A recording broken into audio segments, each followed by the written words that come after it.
5월 2일 화요일입니다. 오늘 새벽 우리에게 주시는 하나님의 말씀은 사무엘상 24장 16절부터 22절까지의 말씀입니다. 다윗이 사울에게 이같이 말하기를 마침에 사울이 이르되 내 아들 다윗아 이것이 내 목소리냐 하고 소리를 높여 울며 다윗에게 이르되 나는 너를 학대하되 너는 나를 선대하니 너는 나보다 의롭도다. 내가 나 선대한 것을 오늘 나타냈나니 여호와께서 나를 내 손에 넘기셨으나 내가 나를 죽이지 아니하였도다. 사람이 그의 원수를 만나면 그를 평안히 가게 하겠느냐. 내가 오늘 내게 행한 일로 말미암아 여호와께서 내게 선으로 갚으시기를 원하노라. 보라 나는 내가 반드시 왕이 될 것을 알고 이스라엘 나라가 내 손에 견고히 설 것을 아노니 그런즉 너는 내 후손을 끊지 아니하며 내 아버지의 집에서 내 이름을 멸하지 아니할 것을 이제 여호와의 이름으로 내게 맹세하라 하니라. 다윗이 사울에게 맹세하매 사울은 집으로 돌아가고 다윗과 그의 사람들은 요새로 올라가니라. 아멘. 오늘 사울은 다윗의 행동과 다윗의 말에 대하여 답을 하고 있습니다. 그런데 사울의 이 답은 그동안 사울의 행동을 볼 때 놀라운 답이 아닐 수가 없습니다. 사울은 다윗을 죽이기 위하여 모든 것을 동원하고 있었습니다. 사울은 다윗이 엔게디 광야에 있다라는 정보를 듣고 무려 3,000명이나 되는 사람을 이끌고 다윗을 잡으러 갔습니다. 그 많은 인원을 대동하여 다윗을 찾다가 잠깐 동굴에 들어가서 볼일을 보는데 놀랍게도 그곳에는 다윗 일당들이 숨어 있었습니다. 그러나 사울은 다윗을 발견하지 못했고 오히려 다윗이 사울의 목숨을 취할 수 있는 기회가 되었습니다. 다윗의 입장에서 사울의 목숨을 취하면 더 이상 도망 다닐 필요가 없습니다. 언제 목숨을 잃을지 걱정할 필요도 없습니다. 다윗에게 기회는 찾아왔고 남은 것은 다윗의 결정입니다. 그러나 다윗은 사울이 하나님의 기름 부음을 받았다라는 이유로 사울의 목숨을 취하지 않았고 그저 사울의 옷자락만 조금 베어 사울에게 호소합니다. 내가 당신의 목숨을 취할 수 있었으나 그러지 않았다고 말입니다. 그리고 오늘 우리가 함께 읽은 본문은 그에 대한 사울의 답변입니다. 우리가 그동안 보아왔던 사울이라면 감히 왕인 자신에게 수치와 모욕을 준 것에 대해 더욱더 분노하며 다윗을 죽이려 할 것입니다. 그러나 사울은 완전히 다른 반응을 보여줍니다. 16절의 말씀입니다. 사울이 이르되 내 아들 다윗아 이것이 내 목소리냐 하고 소리를 높여 울며 다윗이 진짜 사울의 아들은 아니지만 사울은 사랑스러운 표현으로 다윗을 아들로 부르고 있습니다. 그리고 분노가 아니라 소리를 높여 울고 있습니다. 사울이 다윗을 아들로 부르고 소리 높여 우는 이유는 17절에서 말씀하고 있습니다. 다윗에게 이르되 나는 너를 학대하되 너는 나를 선대하니 너는 나보다 의롭도다. 사울은 다윗의 행동에 깊은 감동을 받았습니다. 자신의 목숨을 취할 수 있었지만 살려준 것에 대해 자신을 돌아보는 은혜를 얻게 되었습니다. 자신을 돌아보니 그동안 다윗의 행동은 선했으나 자신의 행동은 악했음을 고백합니다. 그리고 사울은 더욱더 놀라운 고백을 이어갑니다. 19절에 사울은 다윗에게 여호와께서 내게 선으로 갚으시기를 원하노라 라고 하면서 저주가 아닌 축복을 하고 있습니다. 20절에 나는 내가 반드시 왕이 될 것을 알고 이스라엘 나라가 내 손에 견고히 설 것을 아노니 라고 말하였습니다. 사울은 그동안 다윗이 왕이 될 것을 부인하였고 다윗이 왕이 되는 것을 막기 위해 다윗을 죽이려 하였습니다. 그러나 사울의 이 표현에 의하면 다윗은 결국 하나님의 뜻하신 바대로 왕이 될 것이라는 것이었습니다. 이 고백이 놀라운 것은 자신의 모든 행동이 또 악하다라는 것을 입증하기 때문입니다.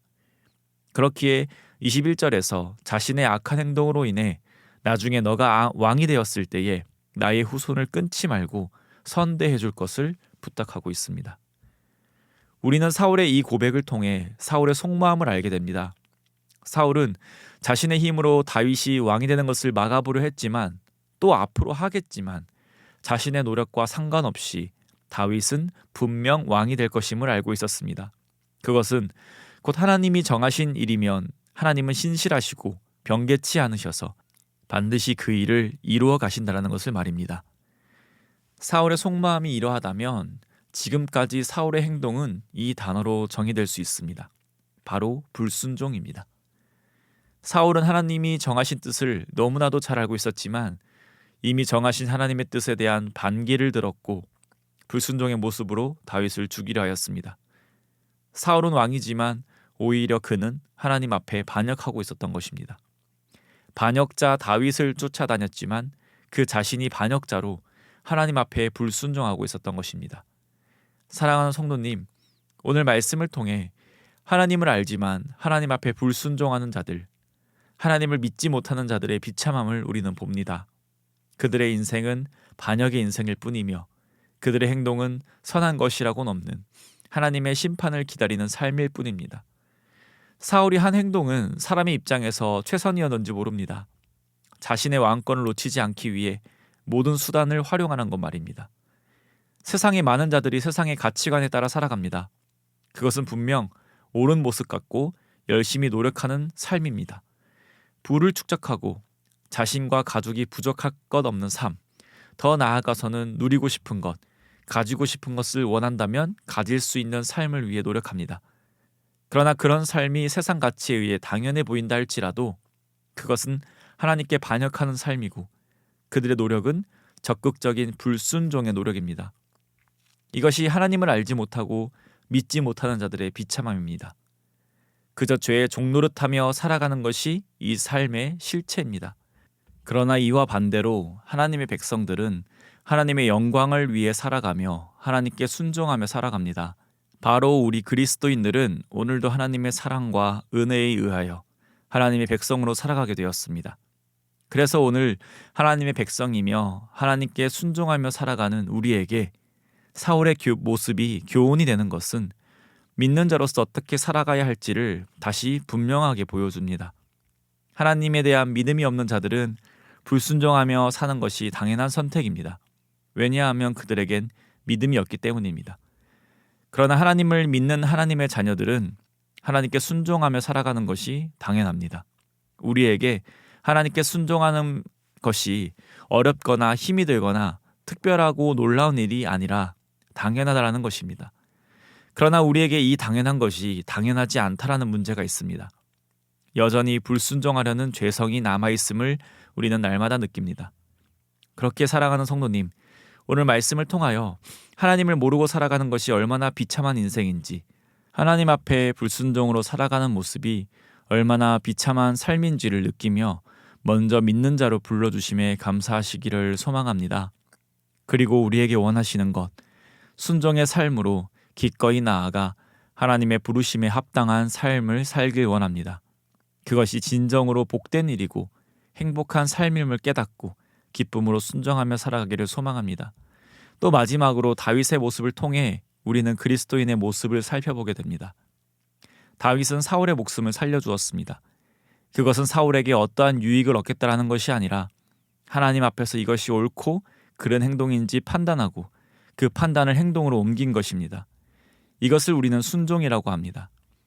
다윗이 하나님께서 기뻐하시는 것이 무엇인지를 생각하고 그것에 순종했을 때 사울이 눈물을 흘리고 하나님 앞에 불순종한 자기 자신을 직면한 것처럼 그리스도인들이 하나님께서 기뻐하시는 것이 무엇인지를 생각하고 그것에 순종하며 살아갈 때 예수 그리스도께서 말씀하신 바와 같이 우리의 착한 행실을 통하여 하나님을 믿지 않는 이들이 하나님을 보고 하나님께 영광 올려드리게 될 것입니다. 그러므로 우리가 오늘 살아갈 그곳이 바로 하나님께서 보내신 곳이고 그 보내신 곳에서 착한 행실을 하며 살아내는 것이 하나님을 모르는 자들에게 삶으로 복음을 전하는 것이고 그곳을 통해 하나님은 기뻐 영광 받으십니다. 그렇기에 오늘을 하나님 앞에서 순종으로 살아가실 때 우리의 삶을 통하여 기뻐 영광 받으실 하나님께 감사함으로 살아가기를 소망합니다. 우리가 오늘 살아갈 각자의 자리에서 우리의 삶이 대단해 보이지 않을 수도 있고 화려하지 않을 수 있지만 이곳으로 보내주신 그 하나님의 선하심을 믿으며 이웃을 사랑하고 배려하고 존중할 때에 우리의 그 작은 손길을 통하여 하나님 영광 받으신다는 그 사실에 기쁨과 설렘으로 오늘 살아가시기를 축복합니다. 기도드리겠습니다. 하나님 아버지 감사드립니다. 오늘 우리에게 삶을 허락하여 주시고 크나큰 은혜를 입어 하나님을 찬양하며 살아가게 하시니 감사드립니다. 우리가 하나님의 백성으로 하나님 앞에 순종하며 살아가는 것이 너무나도 당연한 것이지만 우리의 죄성이 불순종의 길로 나를 유혹하고 때로는 그 유혹에 무기력하게 넘어질 때가 참 많습니다. 그러나 넘어질 때에도 이런 나를 위하여 죽으시고 부활하신 예수 그리스도를 믿으며 다시 회개하는 은혜 허락하여 주시고 회개하고 결단하여 다시 순종의 길을 걸어갈 수 있도록 주님 은혜 허락하여 주시옵소서. 오늘의 삶에서 그런 능력이 나타나길 소망합니다. 나의 능력으론 부족하나 나의 작은 결단을 통하여 역사하실 전능하신 하나님을 믿고 신뢰합니다. 오늘 나에게 말씀 주셔서 그 말씀을 가지고 세상에서 살아가게 하시고 하나님의 자녀로 그리스도의 제자로 순종하게 하시고 그 순종의 모습으로 이웃을 사랑하여 그리스도의 복음을 증거하며 살아가는 오늘 하루 되게 하여 주시옵소서. 그리하여서 오늘 우리의 삶을 통하여 주님 기뻐 영광받아 주시옵소서. 그렇게 하실 줄을 믿사오며 이 모든 말씀 살아계신 우리 주 예수 그리스도의 이름으로 기도드립니다. 아멘. 우리 시간 함께 기도하실 때에 먼저 주간 기도 제목에 따라 환우들과 섬김 사역을 위해서 함께 기도하길 원합니다. 항암 치료 중이신 분들과 또 영적으로 육적으로 힘든 우리 환우들을 위해서 함께 기도하시길 원합니다. 또 카페와 주차장, 구제 등 사회봉사 사역과 교회 내 모든 섬김 사역을 위해서 함께 기도해 주시길 원합니다. 또 합심 제목과 개인적인 제목으로 기도하겠습니다. 우리 함께 기도하겠습니다.